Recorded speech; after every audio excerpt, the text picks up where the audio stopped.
பார்த்துட்டு இருக்கிறது நம்ம கார்டனில் இருக்கக்கூடிய ஒரு செடியில் இருக்க கத்திரிக்காய் தான். இது வந்து விதைக்காக நான் விட்டுருக்கேன். பாருங்கள் எவ்வளோ பெரிய சைஸில் இருக்குன்னு. இன்னைக்கு வீடியோவில் கத்திரிக்காய்களோட விதைகளை எப்படி சேகரிக்கலாம் அதை பற்றி தான் பார்க்க போகிறோம். வாங்க வீடியோக்குள்ளே போகலாம். ஃப்ரெண்ட்ஸ், இது நம்மளோட கார்டனில் இருக்கிற ஒரு செடியில் நல்லா பழுத்து முத்துன கத்திரிக்காயை எடுத்து வச்சுருக்கேன். இது பாருங்கள் நல்லா பழுத்துருச்சு. இதுக்கு மேலே இது நம்ம செடியிலேருந்து பறிச்சுறதா நல்லதாக நல்லா பறித்து எடுத்துகிட்டு வந்துட்டேன். இப்போ வந்து இதுலேருந்து எப்படி நம்ம விதையை பிரித்து எடுக்கிறதுன்னு தான் பார்க்க போகிறோம். இது வந்து நிறைய பேர் என்ன பண்ணுறாங்கன்னா, அப்படியே இந்த ஸ்டேஜில் இருக்கும்போதே இதில் காயை கட் பண்ணி உள்ளேருந்து விதையை எடுத்து காய வச்சிடறாங்க.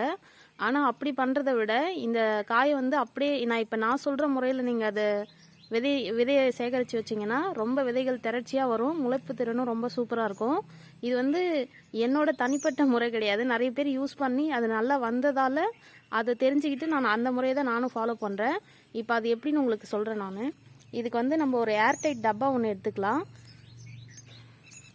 பாருங்கள், இந்த மாதிரி ஒரு டப்பாக்குள்ளே இதை போட்டு நல்லா டைட்டாக மூடி வச்சுருங்க. இது வந்து ஒரு வாரத்துக்கு இதை நீங்கள் ஓப்பன் பண்ணாமல் அப்படியே வச்சுருங்க. இது நிழலான ஒரு இடத்துல, உங்கள் வீட்டில் ஏதோ ஒரு இடத்துல இதை வச்சுருங்க. இந்த விதை வந்து அப்படியே இந்த பழம் இதுக்குள்ளேயே இன்னும் நல்லா பழுத்து அழுகி போயிடும். அந்த நிலைக்கு வரணும். அந்த அளவுக்கு இதுக்குள்ளேயே தான் இருக்கணும். அது வரைக்கும் நீங்கள் ஓப்பன் பண்ணாதீங்க. ஒரு வாரத்துக்கு அப்புறம் நீங்கள் திறந்து பார்த்தா அப்படி இருக்கும். ஃப்ரெண்ட்ஸ், இதை ஒரு வாரத்துக்கு அப்புறம் நான் உங்களுக்கு காமிக்கிறேன். அப்போ நீங்களே புரிஞ்சுப்பீங்க நான் ஏன் இப்படி செய்ய சொன்னேன்னு. நல்ல விதைகள் வந்து நல்லா பெருசாகி திரட்சியாக வந்திருக்கும். நம்ம வந்து இன்னும் கொஞ்ச நாள் கூட அதை வச்சு யூஸ் பண்ணலாம். ஒரு விதைகளோட முளைப்பு திறன் இன்னும் கொஞ்சம் கூடுதலாக இருக்கும். ஓகே ஃப்ரெண்ட்ஸ், ஒரு வாரத்துக்கு அப்புறம் எப்படி இருக்குன்னு நம்ம பார்க்கலாம். ஃப்ரெண்ட்ஸ், கத்திரிக்காயை நம்ம இதுக்குள்ளே போட்டு வச்சு 2 வாரத்துக்கு மேலே ஆயிடுச்சு. இப்போ ஓப்பன் பண்ணி பார்க்கலாம் எப்படி இருக்குன்னு. பாருங்கள், நல்லா அழுகி அதுலேருந்து நீர் வடிய ஆரம்பிச்சிருக்கு. இதுக்கு மேலே இதுக்குள்ளே இருந்து நம்ம விதையை எடுத்து வச்சுக்கலாம். இப்போ வந்து இதை நல்லா நசுக்கி பிசைஞ்சிட்டு தண்ணியில் போட்டு அலசணும். அப்போ வந்து மேலே மிதக்கிற விதையெல்லாம் வெளியில் எடுத்து போட்டுடணும். ஏன்னா அது வந்து முளைப்பு திறன் கம்மியாக தான் இருக்கும். அது சரியாக முளைக்காது. அடியில் தங்குற விதையை மட்டும்தான் நம்ம இப்போ சேகரிக்கணும். நான் இதை நசுக்கிட்டு அதை தண்ணியில் வாஷ் பண்ணிவிட்டு உங்களுக்கு காமிக்கிறேன். ஃப்ரெண்ட்ஸ், இதை நான் நல்லா தண்ணியில் பிசைஞ்சு விட்டுட்டேன். இப்போ இந்த மேலே மிதங்கிறத மட்டும் ஒரு 5 நிமிஷம் நீங்கள் பிசைஞ்சு வச்சுட்டு அப்படியே விட்டுட்டிங்கன்னா விதையெல்லாம் அடியில் போய் தங்கிடும். மேலே மிதங்கிறது நம்ம அப்படியே சாய்ச்சிடலாம், கீழே ஊற்றிடலாம். இப்போ இது மேலோட்டமாக நான் சாய்ச்சிடுறேன். இதில்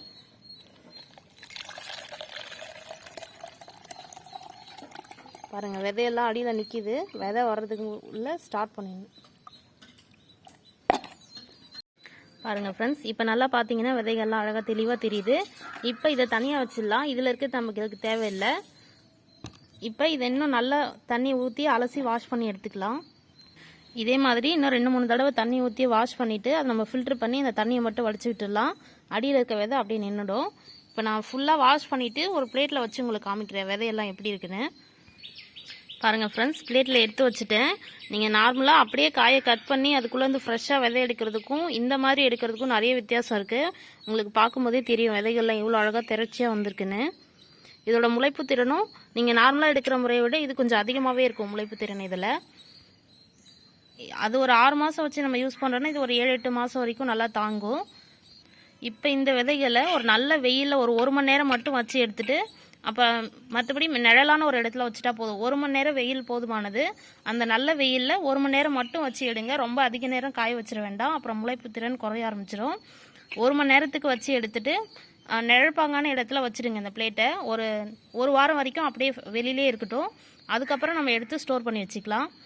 இதை நீங்கள் ஸ்டோர் பண்ணி வைக்கும்போது வெளியில் வைக்கிறதா இருந்தால் கொஞ்சமாக சாம்பல் போட்டு ஸ்டோர் பண்ணி வைங்க. அப்படி இல்லைனா ஃப்ரிட்ஜுக்குள்ளே வச்சு யூஸ் பண்ணிங்கன்னா ரொம்ப வருஷத்துக்கு அது ரொம்ப வருஷம்னு சொல்ல முடியாது, சில மாதங்களுக்கு அதிகமான முளைப்பு திறனோடு இருக்கும். ஓகே ஃப்ரெண்ட்ஸ், இந்த வீடியோ உங்களுக்கு யூஸ்ஃபுல்லாக இருந்திருக்குன்னு நினைக்கிறேன். தேங்க்யூ. தேங்க்ஸ் ஃபார் வாட்சிங்.